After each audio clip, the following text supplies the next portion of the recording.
විශේෂ පොතක් වෙතයි අපි අවධානය යොමු කරන්නේ උතුරු මැද පළාතේ ප්‍රධාන අමාත්‍යවරයා ලෙස කටයුතු කළ එස්.එම්. රංජිත් මහතා ඔහුගේ නෑනා වන ශාන්ති චන්ද්‍රසේන යන අයට බරපතල වැඩ සහිත වසර 16ක සිරදඬුවම් ලබා දීමට කොළඹ මහාධිකරණය අද නියෝග කළා.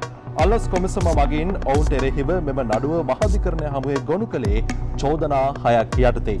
ඒ 2012 හා 2014 කාලය අතරතුර එස්.එම්. රංජිත් සමරකෝන් මහතා උතුරු මැද පළාතේ ප්‍රධාන අමාත්‍යවරයා ලෙස කටයුතු කරමින් ඔහුගේ පුද්ගලික ලේකම්වරයා ලෙස කටයුතු කළ ශාන්ති චන්ද්‍රසේන යන අයට අයුතු ලාභයක් ලබා දීමට කටයුතු කිරීම, ඉන්ධන දීවනාවක් වැටුප සමග ලබා දී තිබෙදී ඉන්ධන ඇණවුම්පත් මගින් රුපියල් ලක්ෂ 26කට අධික මුදලක් ලබා දීම, එසේ ලබා දීමට රජයේ නිලධාරීන් පෙළඹවීම ඇතුළු චෝදනායි.